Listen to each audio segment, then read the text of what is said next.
यमुनानगर किसान संयुक्त किसान मोर्चे की तरफ से डीसी साहब को मिले हैं, जिसमें आज संयुक्त किसान मोर्चा यमुनानगर के सभी सदस्य का शिष्टमंडल डीसी यमुनानगर से मिले और बात रखी कि अभी जो मुद्दा सर, एक तो पोर्टल की समस्या थी।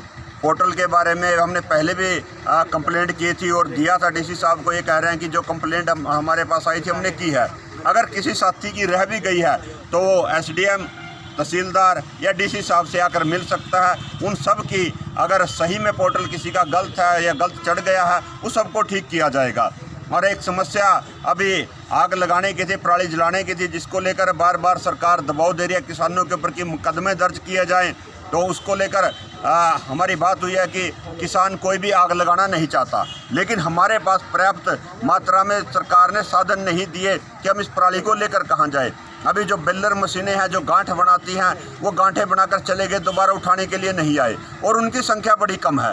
अब 3 लाख एकड़ में धान की फसल है और मात्र 1 या 2 मशीन पूरे ज़िले में है जो बेलर बनाती है, गांठ बनाती है। वो कैसे पूरे ज़िले में बेलर बना देगी?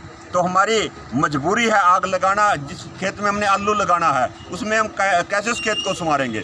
जिस खेत में हमने गेहूं बीजनी है या और कोई दूसरी फसल लगानी है, सरसों बीजनी है, उस खेत में हम पराली कोई भी किसान नहीं जला रहा। हम सुपर सीडर का इस्तेमाल कर रहे हैं, लेकिन चंद खेतों में उनमें हमारी मजबूरी है। तो हमने मिले हैं, बात की है कि किसानों के साथ अगर कोई मुकदमे किए जाएंगे तो संयुक्त किसान मोर्चा अपने किसान के साथ खड़ा होगा, चाहे इसमें हमें जेल भरो आंदोलन चलाना पड़े या सरकार के खिलाफ कोई और मोर्चा खोलना पड़े। संजू जी, क्या आश्वासन दिया डीसी साहब ने आपको?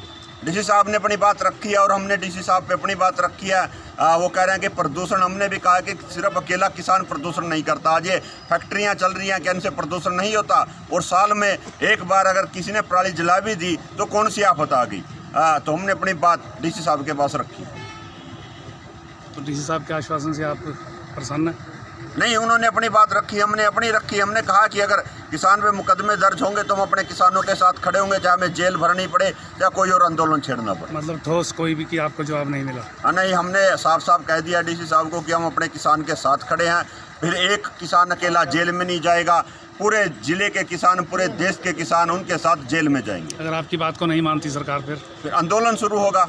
हम अपने किसान के साथ खड़ेंगे, चाहे वो हमें थाने घेरने हो या डीसी साहब के यहाँ धरना लगाना हो, कोई भी कड़ा कदम उठाना पड़े उठाएंगे। तो क्या संदेश देना चाहेंगे अपनी तरफ से और पार्टी की तरफ से सरकार को?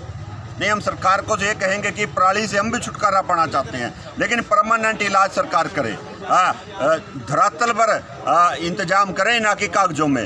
इसका इंतजाम करे, इसकी खरीदार हो कोई, हम भी तैयार हैं, हम उठाने के लिए भी तैयार हैं, हम देने के लिए हम तो खुद घेर के भी आ सकते हैं अगर कोई खरीदार हमारे को मिले। तो इसका परमानेंट सरकार इस्तेमाल करे। ऐसे अखबारों में या मुकदमेबाजी से किसान को ना डराया जाए, नहीं तो फिर आने चुनाव में किसान इसका बदला लेगा। Thank you.